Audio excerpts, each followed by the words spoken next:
Last week, Miss Miss Oriental prepares a grand homecoming for Miss Intercontinental Cindy Obenita. PESO caters beneficiaries for online SPES Orientation 2021. And Miss Or joins First ASEAN Regional Conference of Public Librarians. Good morning, Miss Miss Oriental. Here's the latest edition of Governor Bambi Emano's accomplishment report, all carefully assembled by the Provincial Information Office.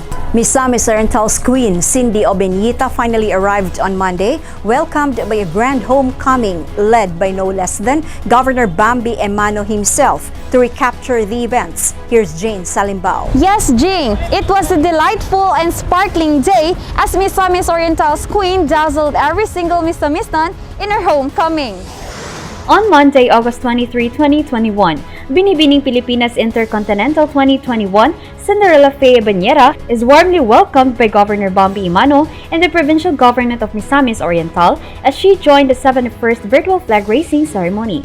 Miss Obenita received a plaque of recognition from PGMO handed by Governor Bambi Emano himself.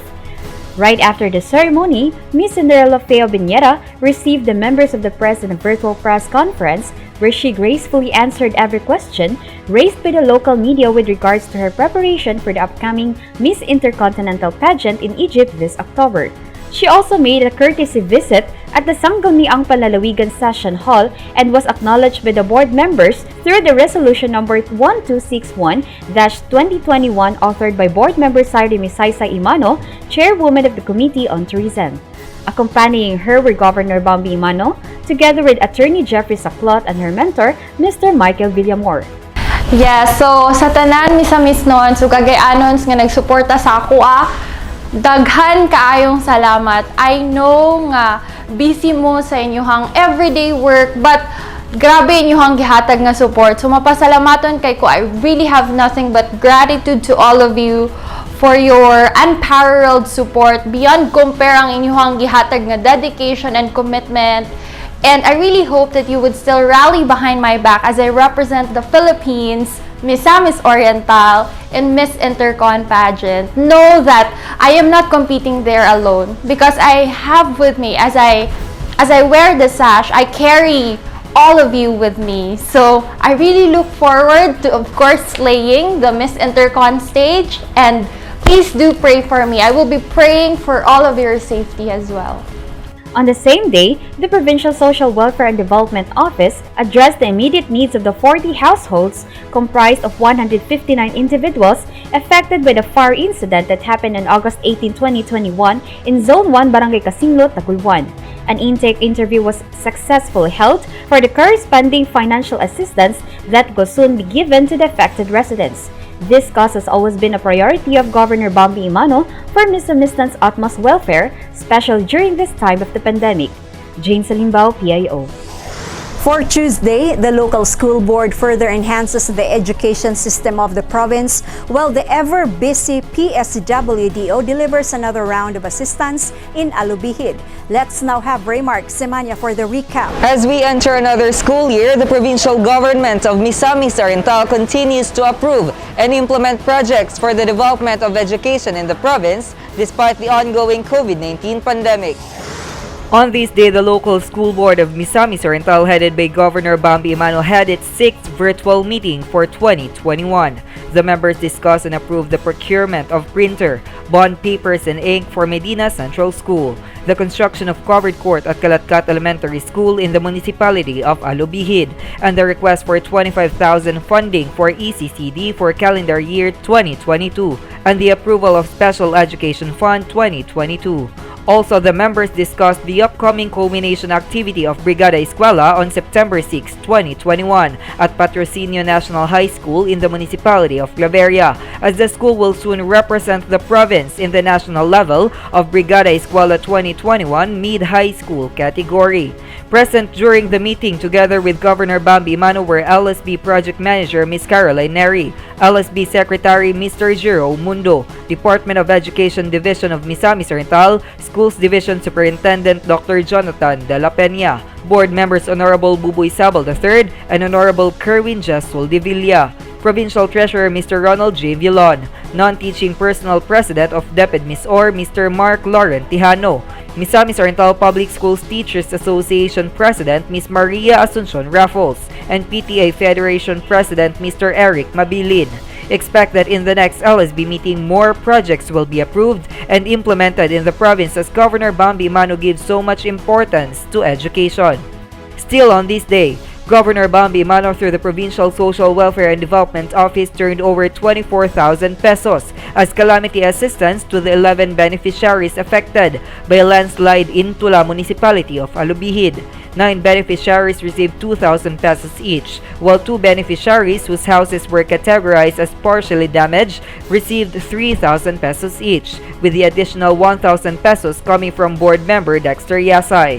Dako kay akong pagpasalamat tungod kay sa assistance nga ilang gihatag sa ako. Dako kayo nig makatabang alang sa among pagtukod usab sa among balay. Present during the event were board member Dexter Yasay, Barangay Captain Jegger Liamera, PDRRMO Alubihid, and PSWDO staff. And lastly, on this day, Misamis Oriental Provincial Librarian Ms. Rochelle I. Pahara brings pride to the province as she became one of the resource speaker during the ASEAN Regional Conference of Public Librarians with the theme ASEAN Librarians, Arts and Culture, Inspire, Innovate, Collaborate. Participated by public librarians from different ASEAN countries. Ms. Pahara tackled parallel session, service quality of public libraries as determinant of satisfaction of users' information needs, which focus on the standard guidelines for quality service. The ASEAN Regional Conference of Public Librarians was made possible by the ASEAN Public Libraries Network, Philippine Librarians Association Incorporated, Librarians Association of Malaysia, and Asia Foundation. This is Raymark Simania, PIO. PGMO's administrative officers met again on Wednesday for their quarterly meeting, adding another useful skill in their arsenal. To sum up Wednesday, let's have Jebson Patlunag. Wednesday's events indeed proves the multifaceted programs of Governor Bambi Emano. In line with the celebration of the National Family Planning Month in August with the theme, Usap Tayo sa Family Planning at Iba Pa, the Provincial Government of Misamis Oriental and Governor Bambi Emano through the Provincial Population Office, led by Provincial Population Officer Andrew Gapus, in active collaboration with LGU Salay through the Municipal Population Officer, RHU personnel, MHO and BPVs, supported the successful progestin-only subdermal implant insertion and removal outreach program at LGU Salay on August 25, 2021 at the Salay Covered Court. The Provincial Population Office Misamis Oriental PSI Interim Team assisted the PSI Outreach Program to provide direct and immediate family planning services to the clients, especially amidst this COVID-19 pandemic. Several clients were provided with progestin-only subdermal implants, including family planning information, education, and counseling services. The activity was conducted with minimum health standards applied and strict observance of health protocols. Up next, the Provincial Government of Misamis Oriental has been nominated by the Cagayan de Oro Chamber of Commerce and Industry Foundation Incorporated to participate in the 2021 PCCI Most Business-Friendly LGU Awards. This year's search is for local government units that have been successfully restoring and increasing the business operations in their area through significant and sustained innovative actions, programs, and policies amidst the extreme challenges brought about by the COVID-19 pandemic, and aims to highlight LGU success stories and best practices that go beyond mere compliance to address the overwhelming negative impacts of the current pandemic to the business community. The technical working group from the province's entry form is composed of representatives from various offices such as Admin, PHO, HRMO, Pagro, PIO, Tourism, PESO, and led by PPDO. The PGMO has been a finalist of this award in 2019 and 2020, which is essentially given a point in the business criteria of the Department of Interior and Local Government Seal of Good Local Governance, as indicated in the department's Memorandum Circular 2014-39. And lastly, once again, PGMO administrative officers virtually met last August 25 via Google Meet application during the Administrative Officers Network meeting cum learning session conducted by the Human Resource Management Office. The meeting has two parts: learning session on video editing with Mr. Mark Brendex Seno of the Provincial Information Office as speaker, and an exclusive meeting for AOs of the 8 hospitals with Authority Jocelyn Load Mateo, Acting Provincial Administrator, Mr. Manuel Tagarda, Acting Provincial Accountant. The AOs.NET meeting is a quarterly meeting supported by the Honorable Governor, as this serves as a venue for all designated office administrative officers as HR partners to address all HR-related issues and to keep them updated on HR matters. Jebson Patlunag, PIO. The Provincial ECCD Office and Provincial Cooperative Office conducts strategic preparations of their respective sectors for the impending delivery of their renowned services. Joining us now is PIO's Danny Obshama Jr. Yes, Jing. The Provincial ECCD has always been stern in providing adequate services for child development workers, ECCD focal persons, and CMSWDOs as early education for the school year 2021-2022 is about to unfold. On Thursday, the Provincial ECCD Office, in partnership with the ECCD Council, conducted a webinar on preliminary activities for early education for school year 2021-2022 via Zoom application. Ms. Katrina M. Libran, Planning Officer 3 from the ECCD Council, was the resource speaker. The webinar covers mapping and early registration, program orientation, the conduct of Bayanihan and Camp Bulili to engage in the community, and ECCD checklist administration, which are all essential for the conduct of ECCD learning programs and activities. CDWs, ECCD focal persons, and MSWDOs in the province participated in the said webinar. Other CDWs from different places in Mindanao, such as South Cotabato and Sarangani, also joined the webinar. After the discussion, Governor Bambi Emano through the Provincial ECCD Office gave additional classroom facilities to 3 CDWs via raffle draw. The winners are the following. First prize, Miss Marifel G. Lantaka, CDW from Parola, CDC, Balingwan. Second prize, Miss Carmencita S. Lacapag, CDW from Poblacion, CDC, Initaw. Third prize, Miss Vencola P. Tumonglay, CDW from Minlanot, CDC, Claveria. The grand prize winner, Miss Lantaka, was so overwhelmed and was grateful to Governor Bambi Emano because aside from the knowledge she learned from the webinar, she was also able to win the grand prize, which is beneficial for her ECCD learners. Ako si Marifel Lantaka, isa sa CDW diri sa Balingwan, Misamis Oriental. Dako kayo ang akong pagpasalamat sa atong mahal nga Governor Bambi Emano uban sa iyang PECCD staff. Gumikan sa iyang gipahigayon karon sa iyang webinar, wala ko magdahom nga nakadaog gyud ko.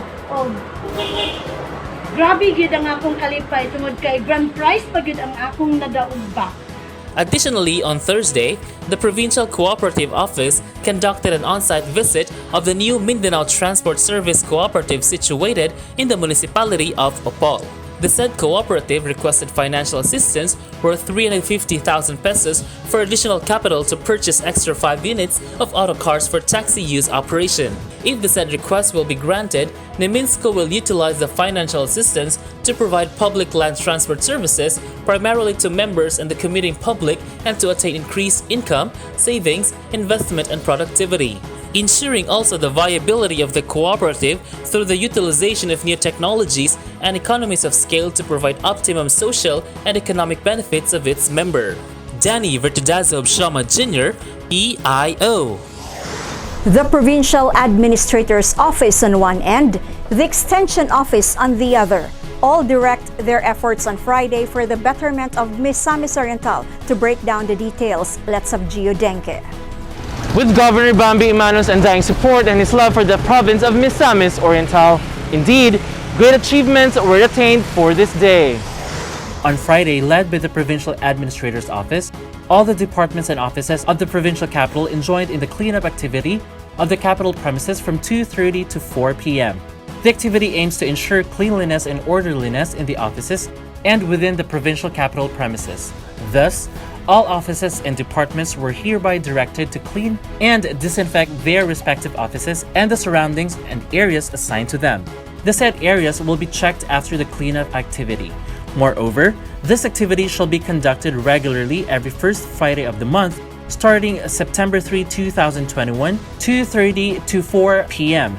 The disinfection of the provincial capital and its premises will still be conducted every Friday by the sanitation and disinfection team. Lastly, on Friday, a turnover of a covered court with stage at the Natumulan Elementary School, Natumulan Taguluan, Misamis Oriental was conducted by PGEO. Present in the event were attorney Nadia Emano Elipe as a representative of Governor Bambi Emano, SB members, Honorable Kathleen Valduesa Alfanta, Committee on Education, Honorable Honey Emano Donia, Honorable Armando Pomar, and Honorable Arturo Casino. Also present were the Natumulan Elementary School Teaching Force, headed by School in Charge Ms. Alma Resuma, Master Teacher 2 Diza C. Vertudazo, District Supervisor Dr. Nida Mejos, EDD, General Parent Teacher Association or GPTA President Jovelyn B. Escabarte, Giudenke PIO. The provincial capital's offices and departments showcases another series of accomplishments, cementing Misamis Oriental's reputation as an outstanding LGU. For the consolidated report, here's Regina Mormay-Guy. Yes, Jing. Driven with great enthusiasm, all governing programs under Governor Bambi Emano's empowering leadership has been cohesively fulfilled together with all the departments of the provincial government of Misamis Oriental. The Provincial Health Office strived on the implementation of expanded program on immunization combating the threat of COVID-19 pandemic. 10,000 doses of Sinovac vaccines and 3,510 doses of Pfizer vaccines were distributed all over the province of Misamis Oriental. The surveillance or COVID-19 response team were able to swab 33 individuals and risk assess 21 individuals, while the Animal Bite and Treatment Center served 53 patients and 21 among them are of new cases. Pasalamat kay tagagid mi og pagtagad din. The PHO clinic checked 22 patients, which included 6 employees who exhibited influenza-like illnesses, 4 who needed medical clearance, and the rest were for other reasons who sought for medical consultation. The mental or drug-induced psychosis program got 17 patients served. All these mentioned patients expressed their heartfelt gratitude to Governor Bambi Emano and the whole PHO team for unwavering care. Dili ko mapalta, no? Nga makadala gyud ko sa pagpauli nako, nagay madala gyud nako nga tambal. Magsalamaton gyud kay ko ni Governor. Gog, daghang salamat kaayo. Kanang nindot kay mong programa, daghan kay mong natabangan. Daghang salamat kaayo. Meanwhile, the Office of Barangay Infrastructure Projects successfully conducted its weekly site inspection and final monitoring of the ongoing projects under Governor Bambi Emano's Barangay Empowerment Program. The successive inspection and monitoring was spearheaded by Assistant Provincial Engineer or Barangay Infrastructure Projects Office Head, Engineer Tassi B. Gales, with the final monitoring team of the Provincial Engineering Office and the resident engineers of each project. For this week, the team inspected the ongoing projects. First, 1,297,594.18 peso worth construction of covered court stage Phase 2 in Barangay Kasinglot, Taguluan at 64.2%. Second, 1,173,292.64 peso worth construction of multi-purpose hall in Barangay Poblacion, Naawan at 23.5%. Third, 490,804.1 peso worth construction of Vauci building in Barangay Santa Ana, Taguluan at 67.4%. Fourth, 1,496,567.13 peso worth construction of multi-purpose hall in Barangay Awang Upol at 50%. Fifth, 2,998,609.18 peso worth construction of covered court in Barangay Maputi, Naawan at 42.3%. 6. 1,886,042.60 peso worth construction of open road canal Phase 1 in Barangay Linangkaya, Naawan at 75.5%. 7th, 1,694,072.66 peso worth construction of Barangay Water System Phase 1 in Barangay Ugis, Initaw at 67.4%. 8th, 1,794,937.70 peso worth construction of covered court in Barangay Andalis, Initaw at 95.8%. 9th, 1,190,732.56 peso worth proposed construction of multi-purpose building Phase 1 in Barangay Don Pedro, Naawan at 20%. 10th, 2,194,300 peso worth construction of drainage canal in Barangay Upper Talagukon, Lugait at 86.4%. 11th, 1,098,333.96 peso worth water system phase 2 in Barangay Kalangahan, Lugait at 65%.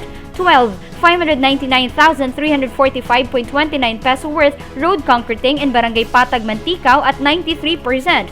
13th, 948,605.10 peso worth completion of health center in Barangay Bugdang, Talisayan at 45%. 14th, 1,053,491.95 peso worth construction of covered court phase 3 in Barangay Tambagan, Medina at 35%. 15th, 1,356,875.97 peso worth construction of covered court in Barangay Tupon, Medina at 30%. 16th, 1,655,585.4 peso worth covered court in Barangay Mananum, Daan, Medina at 55%. 17th, 883,544.73 peso worth road concreting in Barangay Corales, Hasaan at 24.63%. 18th, 2,723,922.6 peso worth construction of covered court phase 2 in Barangay Himaya, Purukdos, El Salvador at 65%. And 19th, 1,995,945.45 peso worth water system in Barangay Himangpang, Initaw at 86.5%. While the completed projects are the following. First, 898,700 peso worth water system in Barangay Mati, Claveria. Second, 994,115.60 peso worth water system reservoir phase 1 in Barangay Kalakapan, Initaw. And third, 695,520 peso worth water system in Barangay Patag, Upol. The underlying purpose of such cause is to evaluate, validate, and inspect the quality of all the projects, ensuring overall safety and wellness of the beneficiaries.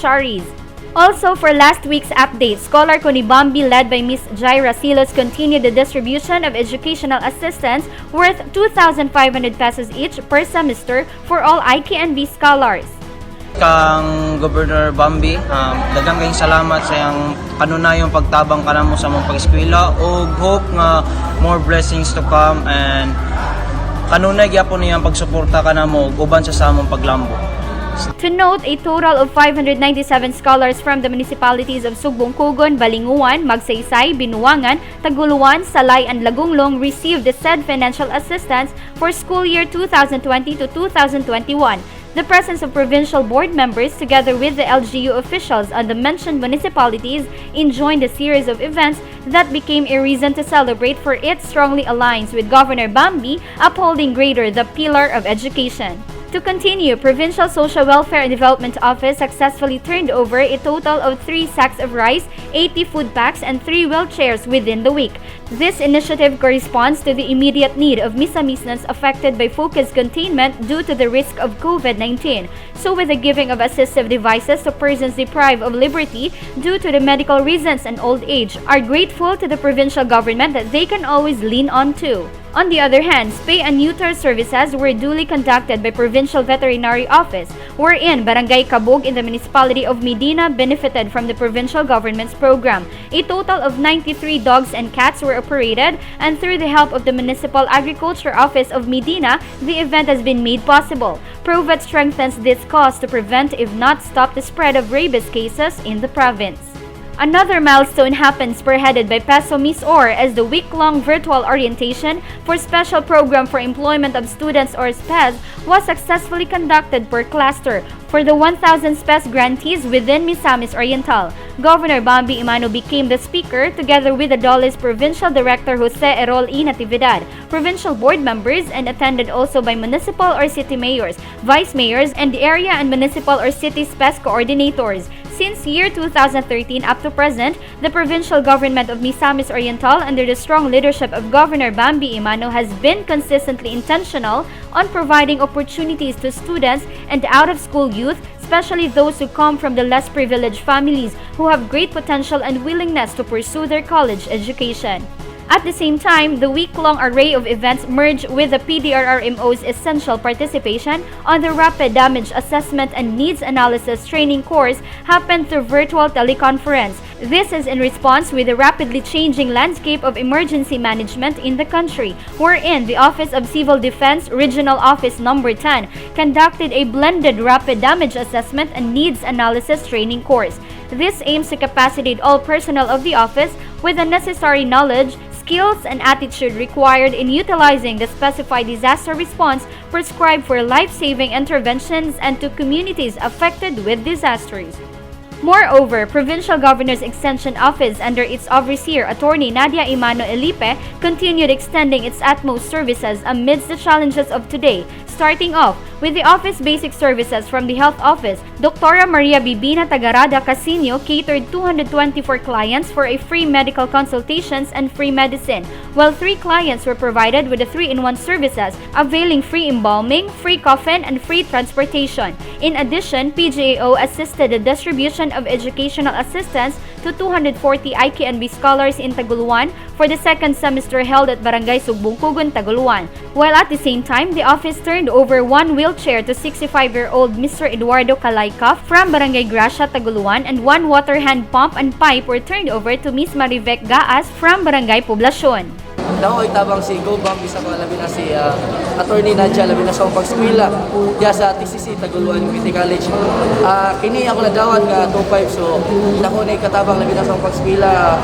Palit na ko ni sa akong gamit labi na sa online class makapaload ko. Lastly, as of August 27, 2021, the number of the returning overseas Filipinos transported back in Misamis Oriental were carefully documented.